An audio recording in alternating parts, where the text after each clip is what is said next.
아멘.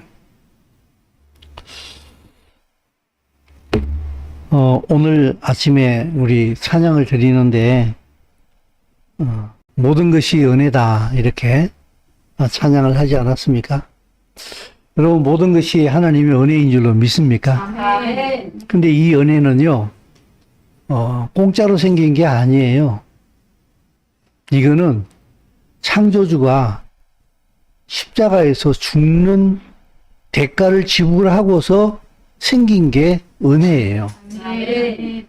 그렇기 때문에 우리는 은혜를 내가 대가 없이 누리다 보니까 이것이 무슨 어떻게 좀 심하게 얘기하게 되면은 싸구려 빵 조각지보다도 더 못한 취급을 받고 있는데, 우리에게 내려진 은혜는 엄청난 대가가 지불되어진 거예요.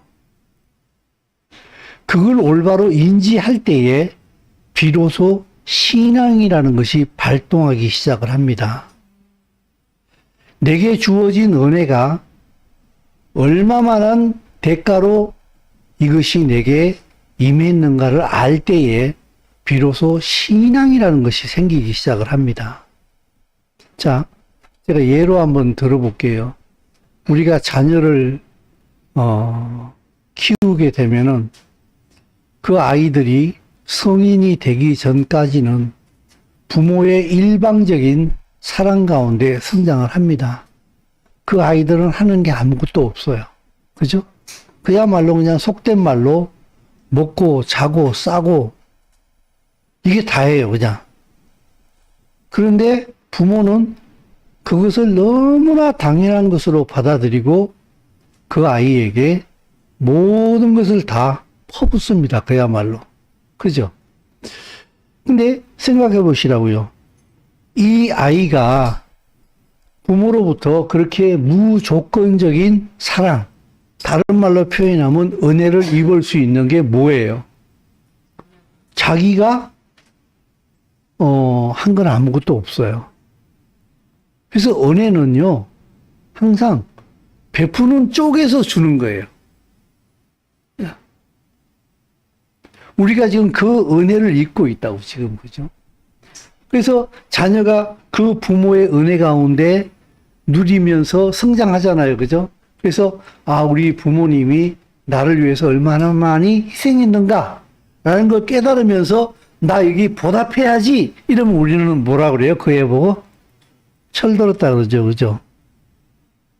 하나님께서 우리에게 베푸신 것이 이 은혜가 얼마나 큰 것인가 라는 것을 알기 시작을 할 때에 비로소 신앙의 눈이 떠지기 시작을 합니다. 내가 이렇게 살아야 되겠구나. 내가 이렇게 살면 안 되는구나 하는 것을 눈을 뜨기 시작을 하지요. 아침 해가 떠오르는 게 너무 당연해요. 그죠? 우리는 지금 살아온 횟수만큼 아침 해가 너무나 당연하게 떠오르잖아요. 그죠? 내가 태어난 것, 내가 복음 들은 것, 당연한 것이라고 생각하는데 사실은 당연한 게 아니에요. 히브리서에 보게 되면은 하나님께서 말씀으로 천지를 붙들고 계시기 때문에 해가 뜨는 거예요, 지금. 이 말씀 대신 그분이 놔버리는 그 순간에 천지의 질서는 다 무너져요. 심지어 죄를 짓는 것도 하나님의 은혜 가운데 죄를 짓고 있어요. 하나님을 대적하는 행위조차도 하나님께서 지금 질서를 유지해주고 계시기 때문에 죄를 지을 수 있는 환경이 만들어지는 거예요, 거기서. 그야말로 까불고 있는 거죠. 이 세상에 당연한 건 하나도 없어요. 그분의 은혜가 지금 붙들고 있는 거예요. 심지어 그분의 은혜가 뭔지도 모르고, 은혜가 뭔데? 은혜가 뭔지도 모르고, 내가 은혜 가운데 있다는 사실조차도 모르고, 그런다 할지라도 당신은 지금 은혜 가운데 있어요. 그분이 주시는 모든 것 가운데 숨 쉬고 지금 누리고 있다고, 지금. 그죠? 모든 것이 당연한 것이 아니다. 근데 이것이 은혜로구나 하는 것을 깨닫게 되면은, 이것이 하나님으로부터 온 것이구나 하는 걸 깨닫게 되면은 나는 은혜 받은 사람이에요. 그죠? 근데 여러분, 내가 은혜를 받았으면은 은혜는 왜 주시는 줄 압니까? 바로 사명이에요. 아, 나 오늘 은혜 받았어? 사실상 우리는 이 은혜란 말을 너무 가볍게 사용합니다만은 은혜는 하나님의 모든 것이에요. 내게 그 은혜를, 복음이라고 하는 그 은혜를, 영원한 생명이라고 하는 그 은혜를, 나를 하나님의 백성으로 삼아주신 그 은혜는 바로 사명이에요. 내가 은혜를 받았다고 하는 그 순간에 바로 0.00001초 만에 그 사명으로 전환되어지는 거예요.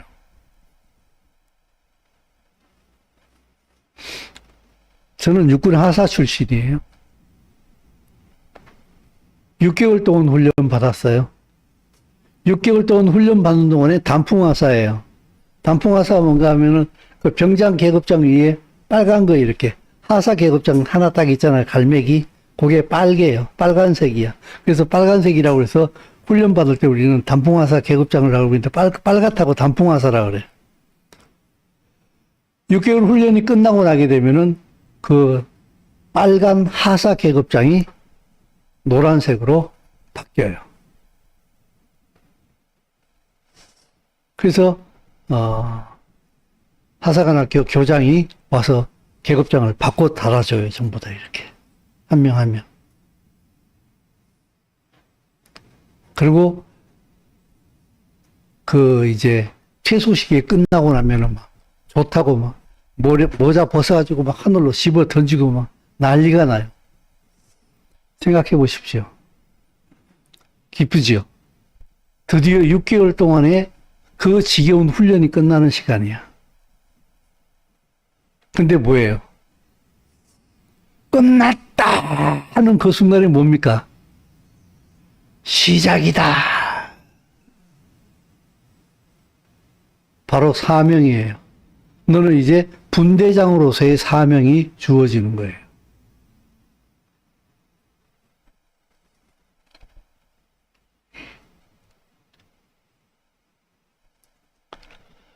내가 은혜를 입었다. 내가 그리스도인이 되었다. 구원받았다. 아, 됐어. 나 지옥 안 가, 이제.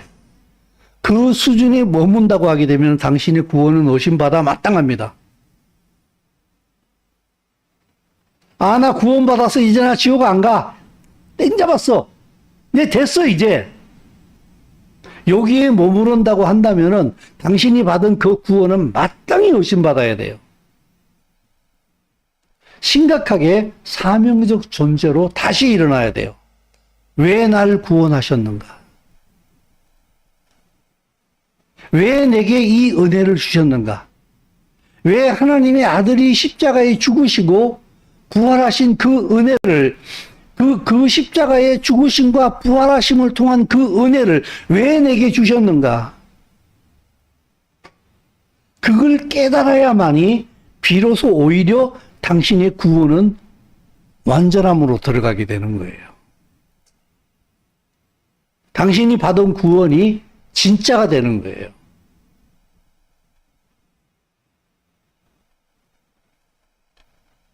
오늘 이 토라 포션의 제목이 르에예요.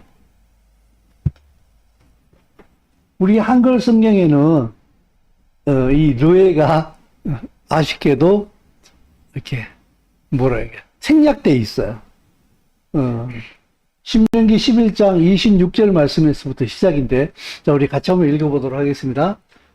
내가 오늘 복과 저주를 너희 앞에 두나니 너희가 만일 내가 오늘 너희에게 명하는 너희의 하나님 여호와의 명령을 들으면 복이 될 것이요, 너희가 만일 내가 오늘 너희에게 명령하는 도에서 돌이켜 떠나 너희 하나님 여호와의 명령을 듣지 아니하고 원래 알지 못하던 다른 신들을 따르면 저주를 받으리라.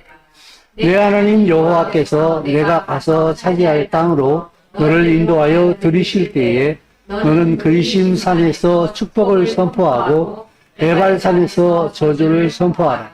이 두 산은 요단강 저쪽 곧 해지는 쪽으로 가는 길 뒤 길갈 맞은편 모래 상수리 나무 곁에 아라와에 거주하는 가나안 족속의 땅에 있지 아니하니 너희가 요단을 건너 너희의 하나님 여호와께서 너희에게 주시는 땅에 들어가서 그 땅을 차지하리니 반드시 그것을 차지하여 거기 거주할지라. 내가 오늘 너희 앞에 베푸는 모든 규례와 법도를 너희는 지켜 행할지니라. 아멘.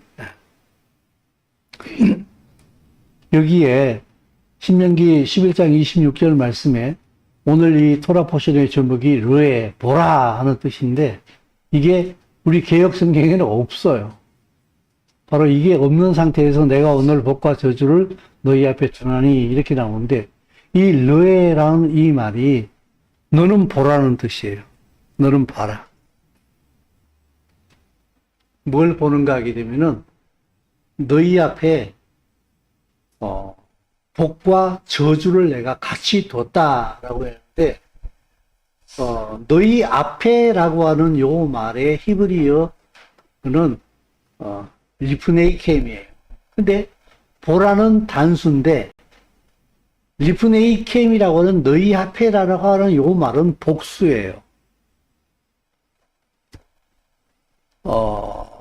하나님께서 말씀하시는 이것은 보게 되면은 이스라엘 백성 모두에게 지금 말씀하고 계시는 거예요. 그래서 각 사람은 복과 저주가 이스라엘 공동체에 영향을 미친다는 사실을 알고 이것을 명심해야 한다는 사실이에요.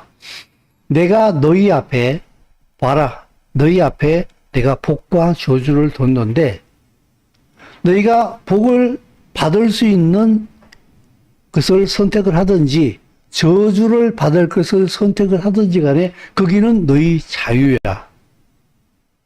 그러나 너희 한 사람이 무엇을 선택하느냐에 따라 가지고 너의 선택이 공동체 이스라엘 전체에게 영향을 미친다는 사실을 너희는 인지해야 된다.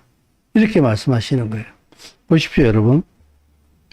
에덴 동산에서 아담과 하와가 에덴에 거주하면서 누가 하나님의 명을 거역했습니까?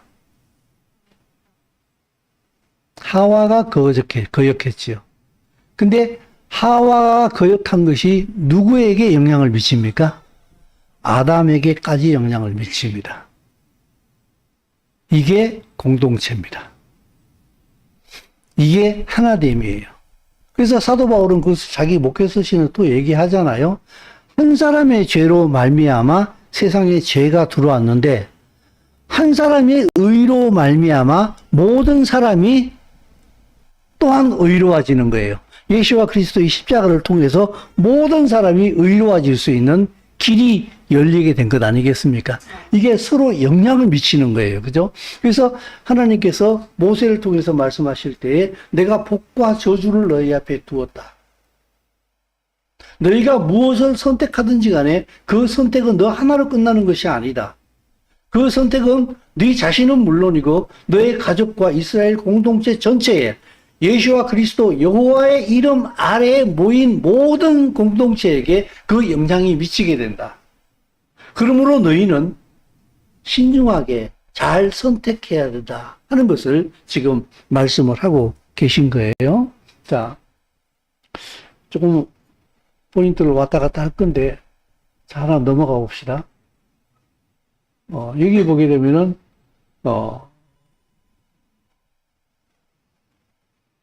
요게 요단강이에요. 그죠?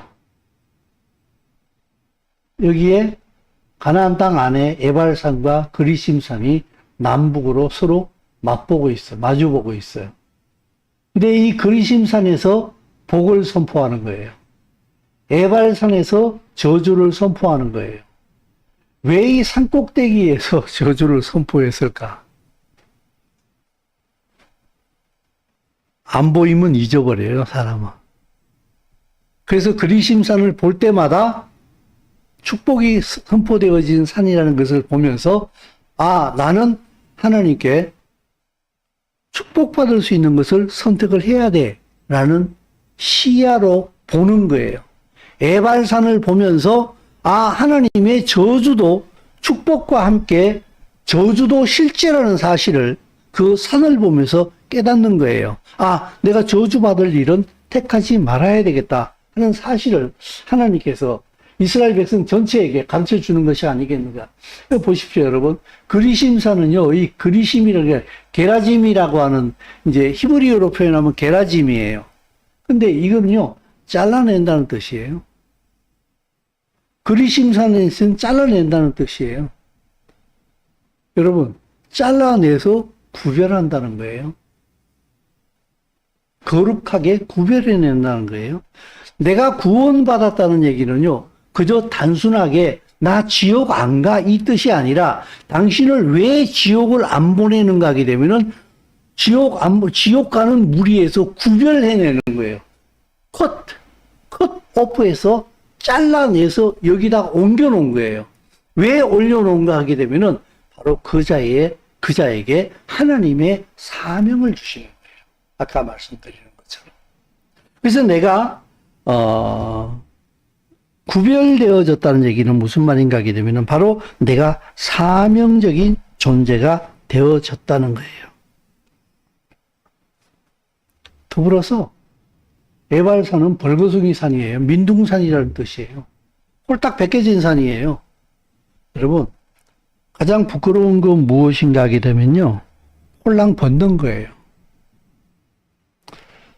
사람 앞에 홀딱 벗겨지는 것도 물론 부끄러운 일입니다만은 그분 앞에서는요, 옷을 입어도 벌거벗겨지게 됩니다.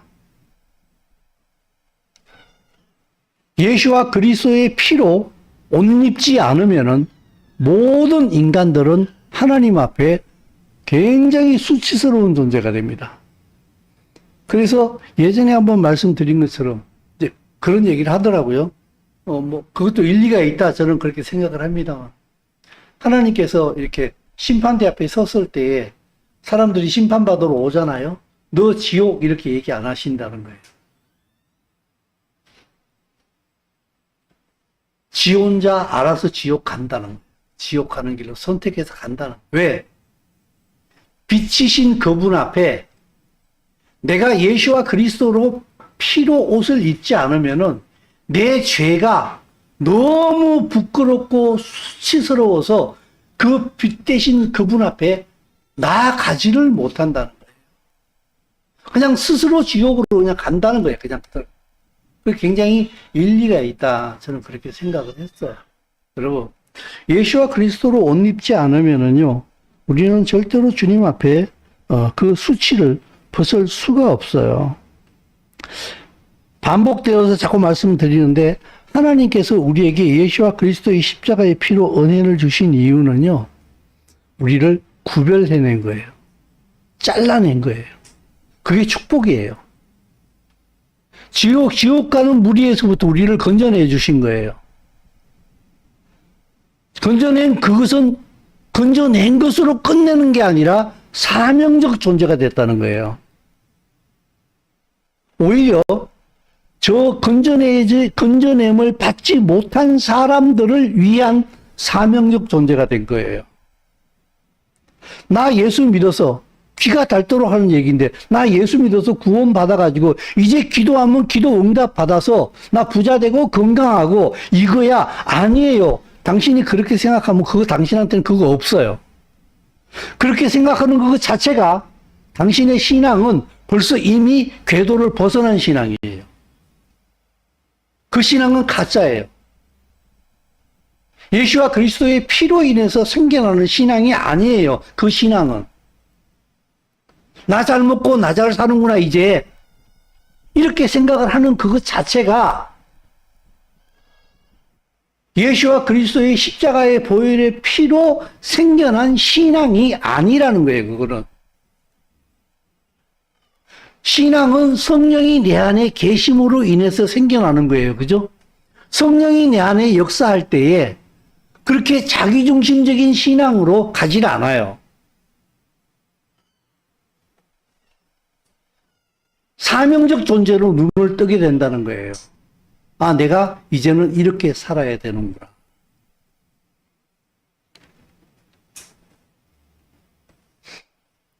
근간에 지하철역 근처에서 칼부림 사건이 한 2건 정도 지금 일어났잖아요. 그죠? 보십시오, 여러분. 우리는요, 대한민국이라고는 이 땅덩어리에 살면서 제가 그 서현동에 안 가는 바람에, 그 시간에 그곳에 안 가는 바람에 저는 칼을 안 맞았습니다만은 한 사람 한 사람이 모두에게 영향을 미치고 있다는 사실입니다. 우리 유아실에 지금 애가 둘이나 지금 앉아있고, 우리가 예배드리는 이 자리에도 중학생도 있고, 초등학생도 있고, 있지 않습니까? 이들이 나중에 우리 삶의 환경이에요. 이들이 대한민국을 이끌어 가야 될 사람들이에요. 서로에게 다 영향을 미치고 있다고요. 그런데 지금 이 근간의 세상이 돌아가는 모습을 보십시오. 절대 서로가 서로에게 간섭을 못하는 시스템 구조로 가고 있어요. 사회 분위기 전체가. 한마디, 내가 이런 부분에 되게 많이 자주 말하는 사람 중에 한 사람이에요. 그죠? 말 못해요. 말하면 네가 뭔데? 바로 이렇게 나오거든요. 왜냐하면 말해야 돼요. 근데 왜냐하면요, 너는 내 미래예요. 우리의 미래예요. 다 서로 관계가 있다고, 서로 이렇게. 더군다나 신앙의 공동체는 더 그렇거든요. 그래서 여러분, 이 히브리어 격언 가운데 이런 말이 있어요. 좀 넘어가 봅시다. 같이 한번 읽어볼까요? 자, 요거는 못 읽어도 여기 밑에 써놨어요. 자, 시작. 올 이스라엘 아레빔 제라제. 콜 이스라엘 아리빔 제 라제. 모든 이스라엘은 서로에게 책임이 있다. 이게 이스라엘 격언이에요. 여러분 네이버에 한번 심지어 네이버에 한번 이거 쳐봐도 나옵니다. 그대로.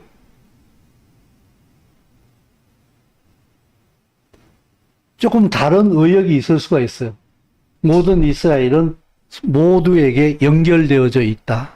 이렇게 번역이 나오기도 합니다만은 이게 바로 이스라엘의 원유맨의 저는 굉장히 중요한 신앙의 고백이라고 생각합니다. 모든 이스라엘은 서로에게 연결되어져 있다.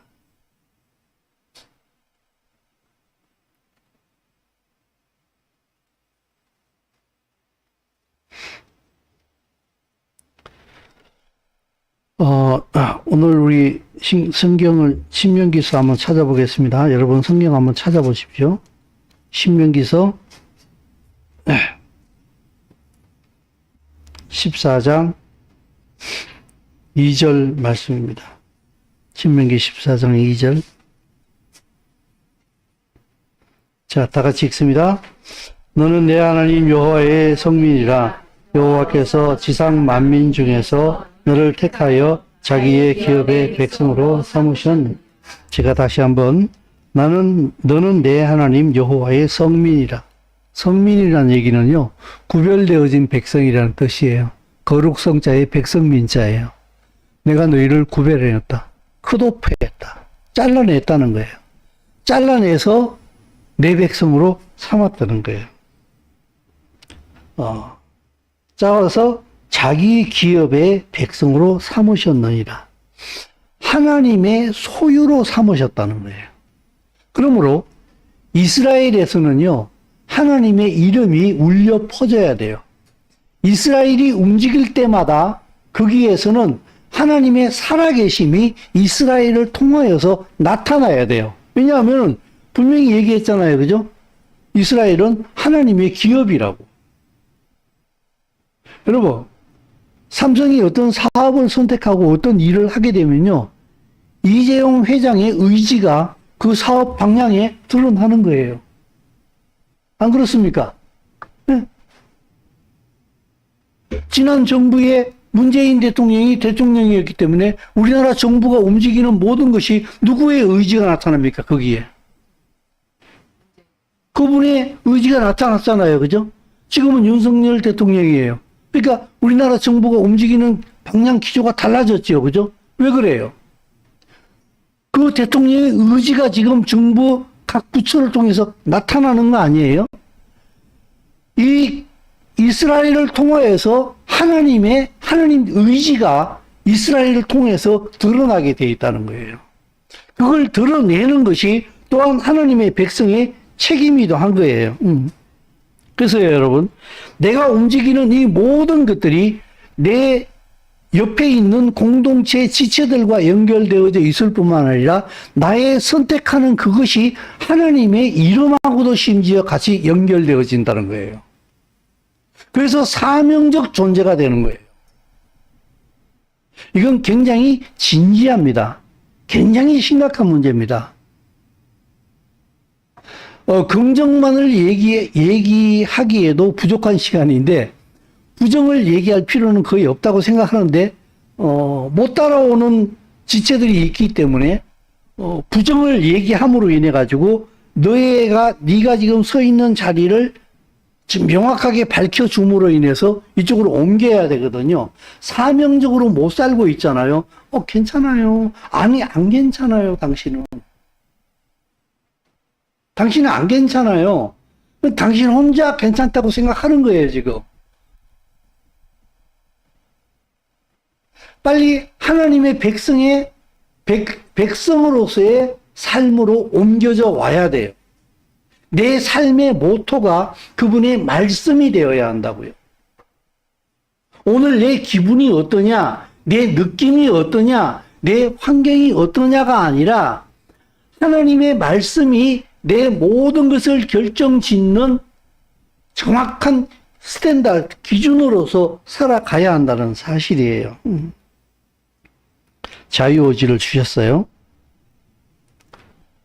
그러나 내가 예수와 그리스도로 인해서 우리는 구원받았다고 얘기하잖아요. 그죠? 구원받은 사람은요, 자유의지가 살아나요. 죄의 노예가 아니기 때문에. 죄의 노예는요, 내가 선택하는 게 죄밖에 없어요. 죄는요, 꼭 도덕적으로 무슨 나쁜 짓을 했다는 것만 죄가 아니에요. 하나님의 뜻을 행하지 않는 게 죄예요. 그러므로요, 심지어 세상에서 세상이 법이 정하는 선을 행하면서도 하나님 앞에서는 악이 될 수가 있어요. 기준은 하나님이에요. 말씀이에요. 예수와예요. 그래서 우리에게 예수와를 통해서 내가 죄를 용서받았다는 얘기는 무슨 말인가 하게 되면은 더 이상 죄가 끄는 대로 끌려가지 않을 수 있는, 저항할 수 있는, 심지어 거부할 수 있는 그 힘이 주어졌다는 거예요. 그래서 내가 정말 예수와의 피로 거듭났다고 하게 되면은 당신은 하나님의 말씀에 의거한 의로운 삶을 선택할 수 있는 힘이 주어졌어요. 손자 얘기 자꾸 얘기해서 죄송합니다만은, 내가 배우는 게 참 많아서 그래요. 손자 자랑이 아니라, 우리가 모두가 다 그 과정을 밟아왔거든요. 근데 제가 이렇게 보다 보니까, 어른들은요, 쓸데없는 짓을 해요. 뻘짓도 하는데, 애들은요, 0.1초도 뻘짓을 안 해요. 모든 게 다음 스텝으로 연결되어져 있어요. 우스꽝스러운 행위도 많이 해요. 막 이렇게 엎드려가지고 막 앞으로 앞뒤로 막 흔들어. 도대체 저게 뭐야? 막 웃겨 죽겠어. 쳐다보고 있으면은. 막 계속 흔들어 막 앞뒤로 막 이렇게. 그러다가 앉더라고요. 그게 앉기 위한 예비 동작이에요. 한 수천 번 흔들어야지 겨우 앉더라고요. 이제 앉잖아요. 그 다음에 막 일어서려고 막 난리를 쳐. 막 이렇게. 애들은 한순간도 뻘짓이 없어요. 어디를 향해서 계속 달려가는 것 같아. 걷기 위해서. 계속 달려가는 것 같아. 우리의 신앙이 그러하다는 거예요. 하나님의 나라를 향해서 계속 달려야 돼요. 절대로 그리스도인은 공부가 목적이 될 수가 없어요. 사업이 목적이 될 수가 없어요.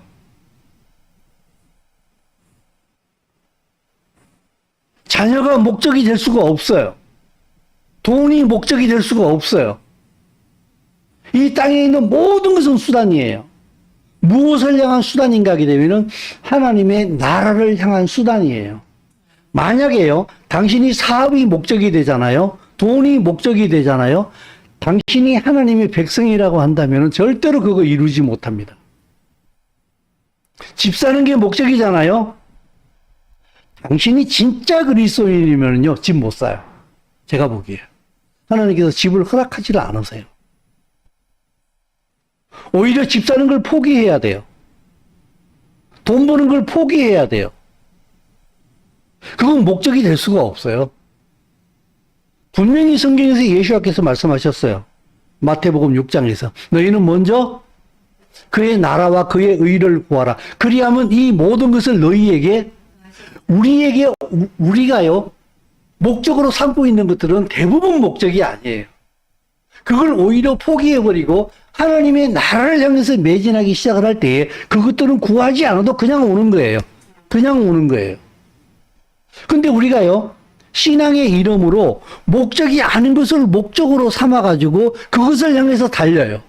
그러면은요, 이것도 못 얻고 이것도 못 얻고 양쪽 다 놓칩니다.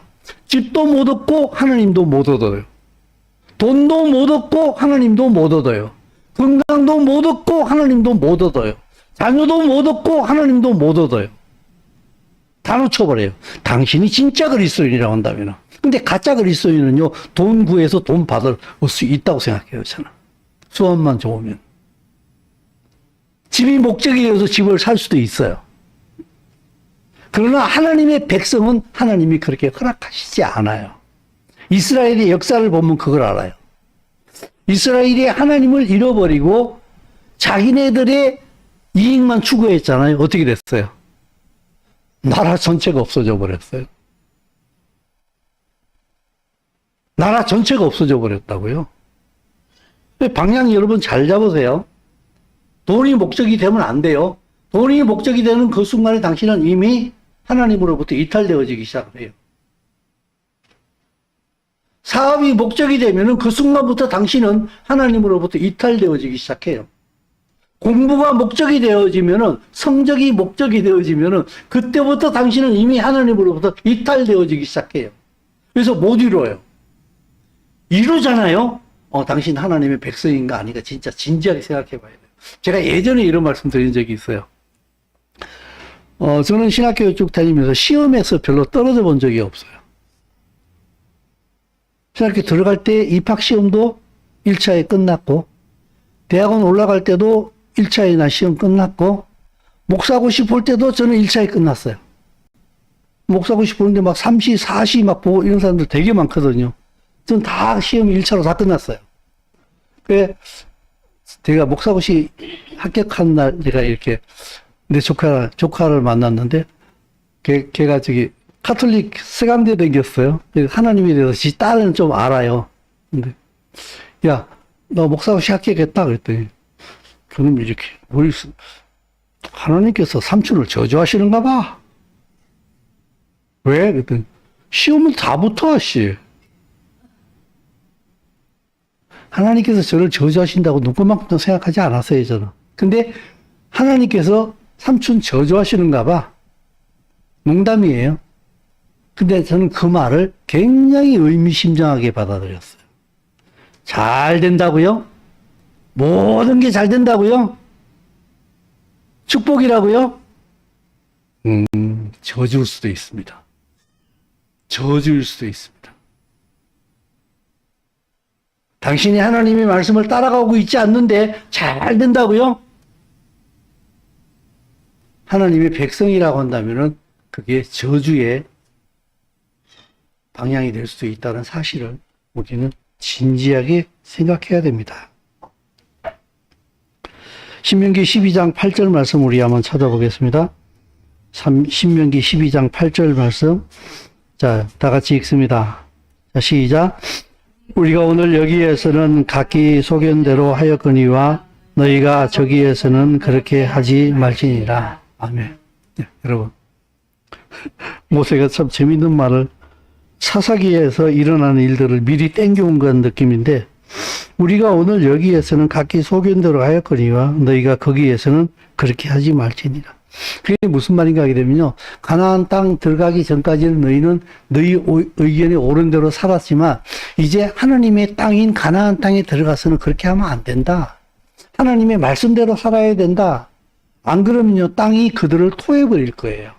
쫓아내버린다고. 그래서 이스라엘이 멸망당한 거예요. 땅이 그들을 토해버린 거예요. 신명기, 이제 우리가 막 12장, 읽었는데, 11절 말씀에서부터 12절까지 같이 한번 읽어볼까요? 자, 시작.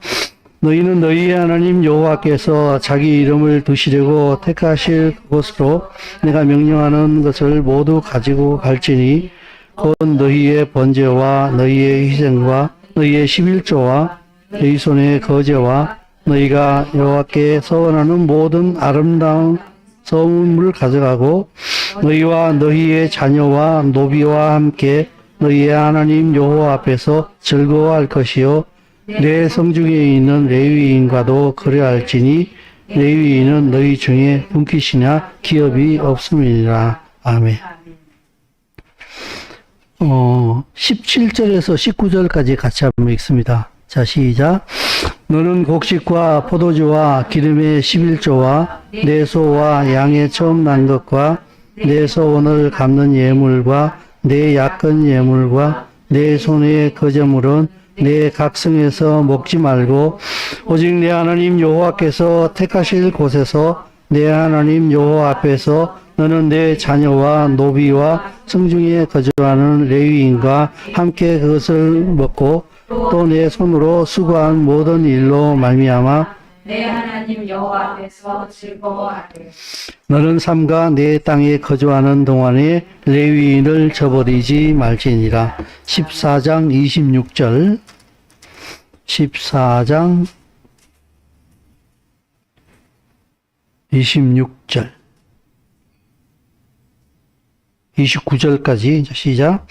내 하나님이 그 돈으로 사되 소나 양이나 포도주나 독주 등 내 마음에 원하는 모든 것을 구하고 거기 내 하나님 여호와 앞에서 너와 내 권속이 함께 먹고 즐거워할 것이며 내 성읍에 거주하는 레위인은 너희 중에 분깃이나 기업이 없는 자이니 또한 저버리지 말지니라.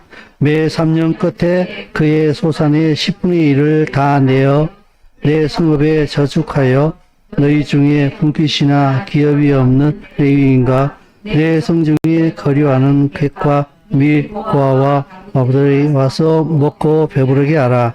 그리하면 내 하나님 여호와께서 내 손으로 하는 범사에 내게 복을 주시리라. 아멘. 너무 많은데 시간 관계상 여기까지만 읽을게요. 여기서 보게 되면요, 오늘 읽은 말씀에 보게 되면은 자주 지금 등장하는 단어가 몇 가지가 있어요. 뭡니까? 자주 지금 등장하는 명사가 몇 개 있어요. 뭐죠? 큰 소리로 한번 말씀해 보세요. 레위인이 자꾸 등장을 하죠. 그죠? 그리고 고아와 과부가 등장을 하죠. 그죠? 그리고 함께 하라 이런 얘기를 자꾸 해요. 여러분, 이게 신앙 공동체입니다. 아까 제가 유대인의 격언을 하나 읽어드렸잖아요. 그죠? 모든 이스라엘은 서로에게 뭐가 있다 그랬어요? 책임이 있다 그랬어요. 특히 오늘 이 말씀에서 등장하는 게 모세가 뭐라고 얘기하는가 하게 되면은 레위인과 같이 해라라는 얘기를 자꾸 하고 있어요. 레위인은 기업이 없다. 땅이 없었어요. 이스라엘 백성들이 지파별로 전부 다 땅을 전부 다 기업으로 받았잖아요. 12지파가. 그죠? 근데 레위인은요 없었어요. 최소한의 거주할 수 있는 땅만 받았어요. 그래서 그렇게 말한 이유는 여호와 하나님이 레위인의 기업이라고 그랬어요. 그러면은 다른 지파가 레위인 보고 이렇게 얘기할 수 있어요. 하나님 보고 사세요. 우린 몰라요. 하나님 보고 사세요. 여러분, 하나님 보고 살면 어떻게 해야 되죠? 하나님 보고 살면 어떻게 해야 되죠? 레위인을 책임지는 게 하나님을 보고 사는 다른 지파의 신앙 고백이에요. 그게 책임이에요. 그래서 모든 이스라엘은 서로에게 책임이 있다는 거예요. 내가 네 삶을 책임지고 너는 내 삶을 책임져야 되는 거예요. 레위인이 하나님과 깊은 관계를 유지하는 가운데 그들이 하나님을 배웠고 말씀을 듣고 그들이 하나님과의 풍성한 관계를 모든 지파에게 풀어내는 거예요. 그리고 그 모든 지파는 레위 지파를 책임져 주는 거예요. 오늘날에 꼭 마찬가지예요. 여러분, 지난주에도 제가 헌금 얘기를 좀 했는데 굉장히 강력한 얘기입니다. 오늘날 보게 되면은 헌금을 강조하게 되면은 별로 안 좋은 목사 이렇게 얘기하는데 헌금은 몇 배 더 강조되어져야 합니다. 건강한 헌금. 헌금이 강조되어지는 이유가 꼭 따라오는 현대교회에서 어떻게 따라오는가 하게 되면요. 항상 헌금하면은 너 복받아. 맞아요. 맞아요. 오늘 여기도 분명히 그 얘기 했잖아요. 그죠? 29절 맨 마지막에 보십시오. 그리하면 내 하나님 여호와께서 뭐라고요? 내 손으로 하는 범사에 뭘 주신다고요? 복 주신다고 그랬죠. 여기에 복이 분명히 조건으로 달려 있어요. 근데 이게 목적이 아니에요. 온 이스라엘은 서로를 책임지는 그 거룩한 의무로서 행해질 때에 복은 구하지 않아도 여호와의 복이 그냥 흘러내려온다는 의미예요. 그래서 여러분, 현대교회에서 복 받으시려고 여러분 헌금하시기 바랍니다. 이건 틀린 거예요. 아주 나쁜 선례예요. 여러분, 교회 안에서 공동체적으로 교역자와 그리고 교회 안에 있는 연약한 사람들을 우리는 서로 책임져야 됩니다. 그래서 신앙생활을 한다고 하면서 교회 공동체 안에서 일정한 헌금 생활을 하지 않는 것은 굉장히 무책임한 신앙생활입니다. 굉장히 무책임한 신앙생활이에요. 그리고 공동체로서의 아무런 역할을 감당해내지 못하는 아주 나쁜 그런 예예요. 하나님은 그걸 그렇게 말씀하시지 않았어요. 굉장히 중요하게 얘기하십니다. 책임지라고 얘기해요. 그것이 믿음이라고 얘기를 해요. 그래서 여러분, 우리가 이제 현대 교회 안에서 이 헌금이 자꾸 이렇게 왜곡되어지게 되고 이상한 방향으로 가고 자기 축복적으로 자꾸 연결이 되어지다 보니까 이게 기복적으로 자꾸 흘러가기 시작을 했는데 그게 아니에요. 이건 예수와 그리스도로서 거듭난 하나님의 백성이라고 한다면은 신앙 공동체 안에서 굉장히 거룩한 의무요 책임입니다. 이걸 하지 않는 것은요, 굉장히 나쁜 그리스도인이에요. 하나님 앞에서 가장 기초적인 책임조차도 하지 않는 그런 그리스도인이에요.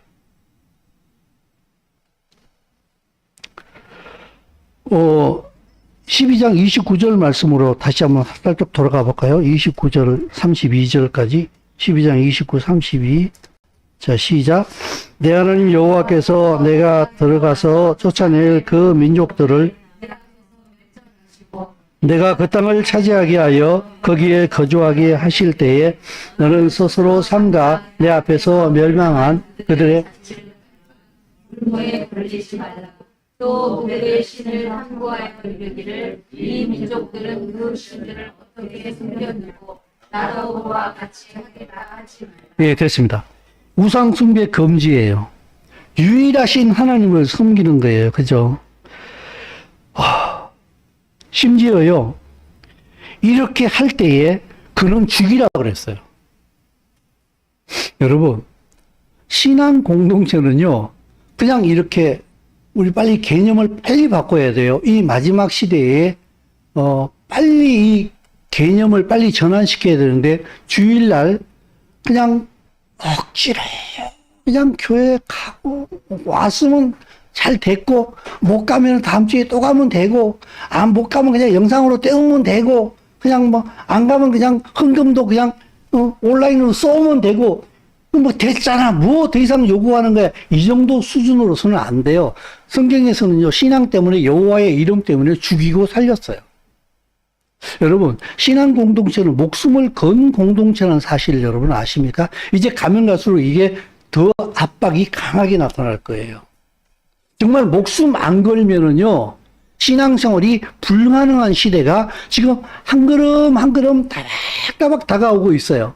지금 이런 시대, 이런 상황 속에서 내 신앙이 정말 진지하게 나를 부정할 줄 아는 이것을 배우지 못한다고 한다고 하면요, 정말 우리에게 이 예수와의 이름 때문에 압박이 다가오기 시작을, 실제적으로 다가오기 시작을 할 때에 과연 믿음을 지켜낼 수 있겠는가? 신앙생활은요, 목숨을 건 공동체예요. 15장으로 넘어가 볼까요? 15장은 보게 되면요. 자, 1절 말씀을 같이 한번 읽어봅시다. 1절에서 2절까지. 매 7년 끝에는 면제하라. 면제의 규례는 이러하니라. 그의 이웃에게 구워준 모든 체주는 그것을 면제하고 그의 이웃에게나 그 형제에게 독촉하지 말지니 이는 여호와를 위하여 면제를 선포하였습니다. 여러분, 안식년마다요, 성도들끼리 빚받을 거 있으면은 그 빚 포기하라고 지금 성경이 얘기하고 있어요. 받지 마. 그걸로 끝내. 여러분, 가능하시겠어요? 어때요? 근데 여기서 하나님께서 얼마나 더 재미난 말씀을 하시는가 하게 되면요. 9절 말씀을 같이 읽습니다. 시작. 삼가 너는 마음에 악한 생각을 품지 말라. 곧 이르기를 일곱째 해에 면제년이 가까워 왔다 하고 내 궁핍한 형제를 악한 눈으로 바라보며 아무것도 주지 아니하면 그가 너를 여호와께 호소하리니 그것이 내게 죄가 되리라. 여러분, 여기서 악한 생각, 악한 눈이라는 두 단어가 나와요. 자, 이제 안식년이 매 7년마다 돌아오잖아요. 그죠? 그러니까 이스라엘은 그 스케줄이 딱 나온다고요. 다음 해가 안식년이다. 올해가 5년, 6년째야. 근데 나한테 와서 돈 1,000만 원만 빌려달래. 빌려줬는데 두세 달만 때우면 어떻게 돼요? 1,000만 원이 날아가는 거야. 못 받는 거야. 에이씨, 안 되지. 받을 시간이 없잖아. 안 줘. 이걸 성경에서 뭐라고 얘기하죠? 성경에서 뭐라고 얘기하죠? 악한 생각이라고 얘기합니다. 그걸 또 뭐라고 얘기하죠? 악한 눈이라고 얘기합니다. 성경에서요, 악한 생각, 악한 눈은요, 인색한 생각, 인색한 눈입니다. 이 사람들은 하나님께 복을 받지 못합니다. 여러분, 하나님의 말씀이 진실이라고 믿습니까? 그럼 악한 생각하면 안 돼요. 악한 눈을 가지면 안 돼요. 그렇게 하게 되면은 하나님의 축복에서 제외되어져요. 왜냐하면 하나님의 축복은 항상 하나님의 말씀을 따라서 가거든요. 그렇게 하면 안 돼. 예, 알았습니다. 2달 남았는데 1,000만 원 빌려달래. 안식년까지. 그래가지고 뛸 줄 알고 1,000만 원 빌려줘. 또 뛰었어. 그럼 이 사람은 누구를 신뢰하고 1,000만 원을 빌려준 거예요? 하나님 신뢰하고 빌려줬죠. 그죠? 그럼 이 사람이 지금 어디에 서 있는 거예요? 하나님 앞에 서 있죠. 그죠? 이 사람이 하나님의 복의 대상이 된다. 성경은 그렇게 말하고 있는 거예요. 이때에 우리가 보십시오. 안식년이 2달밖에 안 남았는데 1,000만 원 빌려달라고 하는 이 사람은 뭘 하는 거냐? 온 이스라엘은 서로에게 뭐 하고 있는 거예요, 지금 이 사람은? 내 지체를 책임지고 있는 거예요. 얼마나 감동스럽습니까? 하나님의 말씀으로 인하여서 내 지체를 내가 책임지고 있는 거예요. 그때에 하나님의 축복이 이쪽으로 가지 않을래야 가지 않을 수가 없다는 거예요. 여러분 이걸 믿으십니까? 응? 사랑하는 성도 여러분, 내 신앙생활의 모든 근거는요, 하나님 말씀 그분에게 있어요. 내가 신앙생활을 잘하면 그게 아니에요. 그게 아니라고. 항상 이 신앙은 우리를 봐야 돼요. 우리. 추워? 볼까요?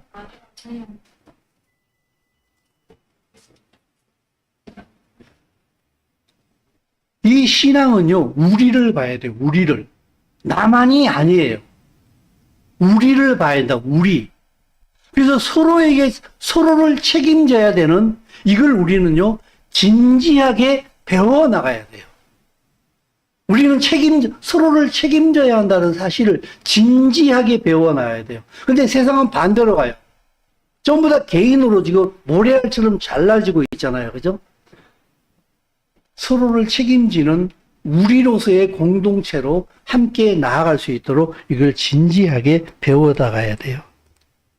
자, 마지막 말씀을 보게 되면은 브릿 하다샤의 이 요한 1서 4장 1절에서 6절까지 말씀인데요. 사랑하는 자들의 영을 다 믿지 말고 영들이 하나님께 속했는가 분별하래요. 왜냐하면 많은 거짓 선지자가 이미 세상에 나왔대요. 근데 하나님의 영이 어떻게 되는가 하게 되면은 예수 그리스도께서 육체로 오신 것을 인정하는 자마다 하나님께 속한 영이고, 예수가 육체를 입고 이 땅에 오셨다는 것을 인정하지 않는 영마다 거짓 적그리스도의 영이라고 그랬어요. 여러분, 예수와 그리스도가 인간의 몸을 입고 이 땅에 오신 것을 믿으십니까? 여러분, 저도 믿어요. 근데 그게 뭘 포함하는 줄 아십니까? 그분이 몸을 입고 이 땅에 다시 오신다는 것까지도 포함하고 있는 게 바로 그 예수 그리스도께서 육신을 입고 이 땅에 오셨다는 것을 믿는 신앙이 바로 그거예요. 그분은 육체를 입고 이 땅에 오셨는데 십자가에 죽으시고 부활하셔서 다시 가셨잖아요. 그죠? 근데 그분이 가신 것처럼 또 육신을 입고 이 땅에 다시 왕으로 오신다는 것을 믿는 것까지를 포함하는 것이 바로 예수 그리스도께서 인간의 몸을 입고 이 땅에 오셨다는 것을 믿는 사람으로서의 신앙의 내용이라는 거예요. 그럼 그분이 육체를 입고 이 땅에 다시 오실 때 어떻게 오십니까? 아기 예수로 또 오십니까? 왕으로 오십니다. 그때는 자기 백성의 구원을 완성시키러 오시고, 왕을 인정하지 않는 이 땅의 많은 사람들을 심판하러 오십니다. 그러면 예수와 그리스도가 왕이라는 사실을 여러분 믿으십니까? 그러면요, 그 왕으로 믿는 사람으로서의 그 신앙은 어떻게 드러나는가 하게 되면은 온 이스라엘은 서로에게 책임이 있는 책임 공동체로서의 삶으로서 나타나야 돼요. 이것이 없으면은 늘 말씀드린 것처럼 그 신앙은 거짓이에요.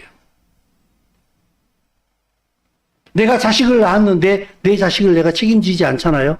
그건 허울뿐인 부모예요. 물론 그것도 부모는 부모입니다만은 그건 부모로 인정받을 수가 없어요.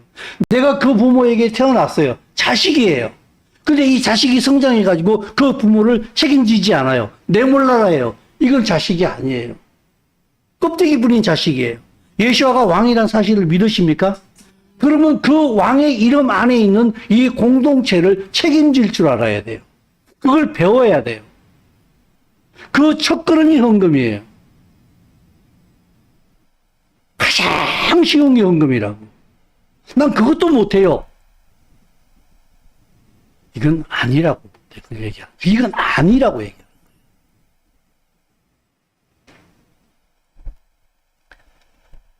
내가 가족을 책임지는 행위를 하기 시작하잖아요.